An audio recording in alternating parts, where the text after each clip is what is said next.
Bem-vindos ao vídeo de hoje. Quanto tempo que eu não venho aqui gravar vídeo e postar no YouTube. Pretendo voltar em 2025 e vou testar novos formatos. Vim aqui gravar e eu quero tentar não precisar editar esse vídeo, postar na íntegra. Então, vou começar a falar agora e até o final direto. Vamos ver se dá certo ou não. Confesso que eu estou com pouco tempo para gravar vídeo. Helena, minha bebezinha, tá aqui do meu lado, então vocês vão escutar uns barulhinhos. E aí, enfim, com a chegada dela, a empresa, um monte de coisa, Francisco, tá difícil ter tempo para gravar, depois editar, então quero tentar ver se eu consigo fazer esse formato. Se não der, bem, vocês vão ver cortes aí no meio do vídeo. O que eu tô querendo fazer? Tô querendo falar sobre... Hoje eu vou falar sobre esse livro aqui, A Morte é um Dia que Vale a Pena Viver. E a minha ideia é trazer para cá conteúdos mais do meu dia a dia. Então, eu pretendo tentar gravar sobre livros que eu acabei de ler para comentar. Às vezes algum de vocês tem interesse, vai estar procurando aí um comentário sobre o livro. Isso aqui não é uma resenha, não é algo aprofundado. É um comentário pessoal. E também para mim mesma. Então, no futuro, eu poder voltar aqui e lembrar, eu achei isso aqui desse livro, foi assim. Então, é mais ou menos nesse sentido. E eu vou começar com esse, que foi o meu primeiro, de 2025. Eu ganhei esse livro num amigo oculto da minha empresa e eu adorei. Era algo que eu tava querendo, né? Já vi muita gente falando bem desse livro. Eu vi algumas pessoas comentando assim, foi um livro que mudou a minha forma de enxergar. E eu falei assim, interessante, vou pegar pra ler.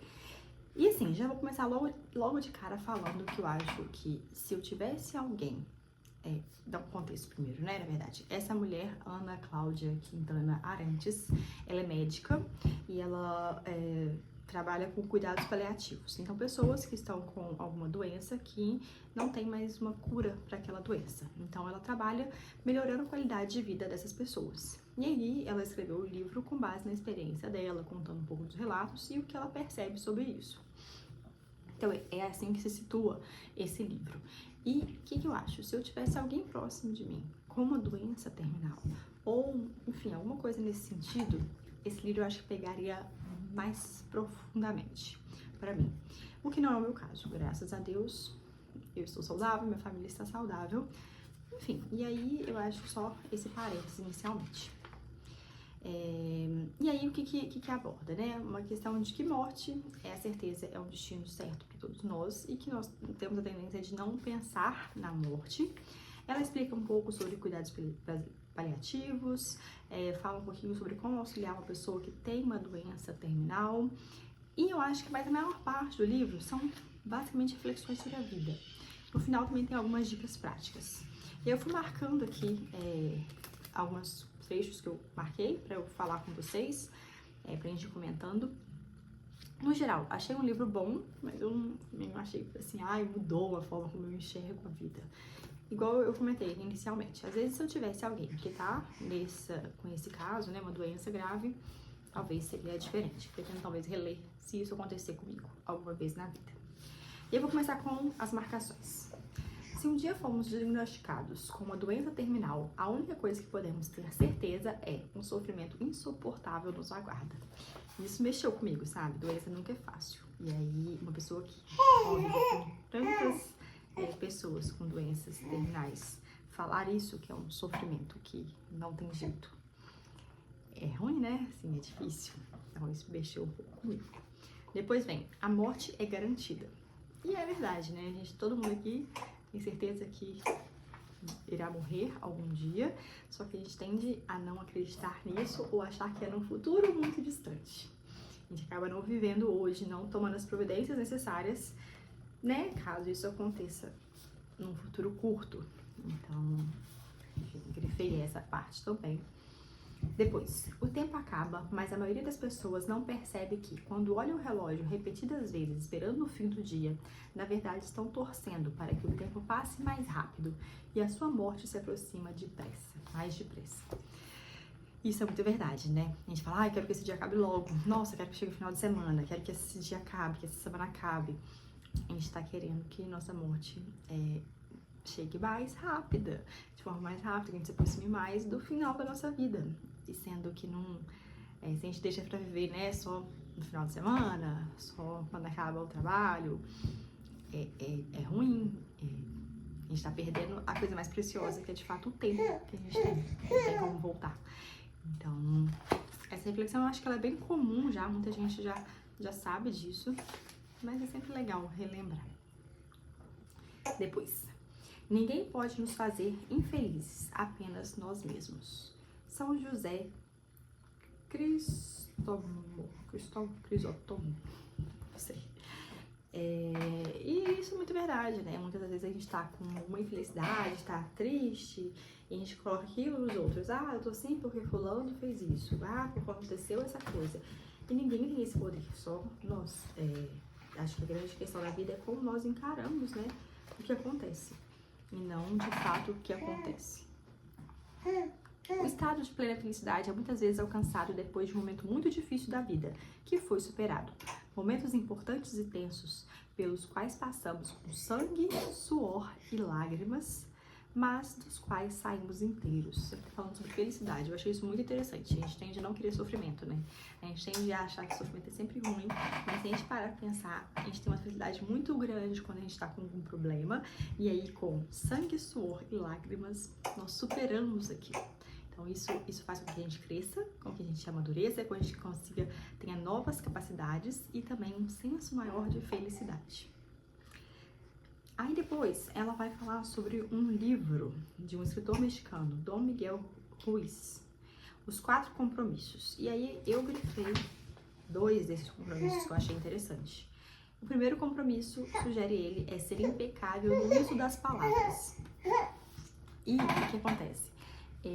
Por que eu grifei essa parte? Porque eu sinto que eu preciso melhorar isso. Muitas vezes a gente fala sem pensar muito no que está falando e joga as palavras sem raciocinar. E ser impecável no uso das palavras, falar de fato o que você quer dizer, não ficar colocando adjetivos desnecessários ou falando muita coisa que não precisava ser dita ou de uma forma errada. Então, eu achei isso interessante, da gente sempre pensar como falar. O que estamos falando, ser impecável, que a gente transmitir exatamente o que a gente está pensando pelas nossas palavras. Depois, o outro compromisso que eu grifei desse livro é fazer o seu melhor, é o 4 compromissos. E aí fala, às vezes o nosso melhor é estar de mau humor, não sair de casa ou ficarmos zangados. Com meus filhos, meus amigos, com meu amor, se tem um dia difícil, chego em casa e aviso, hoje não estou bem. E isso eu achei interessante também, assim. Essa questão, a gente fazer o nosso melhor. Às vezes o nosso melhor é o nosso mínimo, porque é um dia muito difícil, uma coisa assim. Mas sempre tentarmos ver, eu poderia estar fazendo melhor no estado que eu estou hoje. E também, quando a gente não está muito bem, avisar para as pessoas próximas a nós que isso está acontecendo para que elas nos ajudem nesse momento. Acontece. Eu acho que o grande problema é quando isso acontece todo dia. Então, todo dia eu não estou bem. Aí eu acho que tem que acender um alerta para pensar o que eu posso mudar. Uma outra frase. Tá acabando. Ficamos encalhados no e se, como se parássemos nossa vida entre uma inspiração e a inspiração. Aí, ela aqui, ó, fazendo parte do vídeo. Entre a expiração e a inspiração. O ar já saiu dos nossos pulmões, mas não deixamos entrar um ar novo por nos prendermos ao último suspiro. Essa frase, eu grifei ela porque eu achei bonita. A forma como ela usou as palavras aqui. Então, quando a gente não anda, né, na vida, não fica agarrado em alguma coisa, fica encalhados no e se. Eu achei legal ela falar assim, parássemos nossa vida entre a expiração e a inspiração. Não deixamos o ar novo entrar, pois nos prendemos ao último suspiro. Achei legal, eu uso as palavras, às vezes eu marco umas palavras. Falei que eu não ia fazer nenhum corte, e aí o que aconteceu? Meu celular descarregou e cortou o vídeo, mas tudo bem, vamos voltar. Próximo. Tristeza não é depressão. Acho que isso é muito importante. Hoje tem uma certa, eu tô meio triste, a pessoa tá triste, aconteceu alguma coisa ruim na vida dela mesmo, e aí, tá com depressão, e já vai levando pro caminho, toma remédio. Não sou muito dessa linha, concordo com isso. Tristeza não é depressão. Todos nós ficaremos tristes em alguns momentos, principalmente quando coisas ruins acontecem, como, por exemplo, a morte de uma pessoa que a gente ama muito. E o último que eu vou falar com vocês aqui, ela vai participando ativamente. é sobre essa frase. Presenças ausentes eram muito frequentes. E isso daqui estava falando quando as pessoas estavam, por exemplo, num restaurante juntas, mas cada um no seu celular. Cada um ali na tecnologia e não interagindo. Então, eram presenças ausentes. Enfim, essas foram as frases que eu destaquei nesse livro. Foi isso que eu achei. Achei um livro interessante. Não diria que, nossa, mudou minha vida, um dos melhores livros que eu já li. Não, mas legal. Eu acho que pode pegar melhor, pegar mais profundamente. Se você tiver alguém, de fato, passando aí por um momento delicado em termos de saúde. Espero que vocês tenham gostado. Depois vocês me falem o que vocês acharam desse vídeo. Com os brindinhos aqui da Helena ao fundo. Um vídeo mais sem edição, que eu falo mais livremente, né? Sem pensar tanto, porque isso pode facilitar para eu conseguir gravar mais vídeos. E a minha ideia é, de fato, construir quase que um diário meu, que eu compartilho com vocês. E às vezes algum de vocês aí tem interesse em algum assunto. Talvez alguns vídeos eu ainda vou ter mais estruturado, pensando em um assunto mais específico, mas essa é a ideia. Claro, também vou trazer mais coisas de planejamento, que é um grande foco aqui do canal. Espero que vocês tenham gostado. Se vocês gostaram, curtam, me contem aqui nos comentários, por favor, se você já leu esse livro, que você já achou ou não, me dê indicações de livro também, se você tiver por aí. E é isso. Muito obrigada e até a próxima.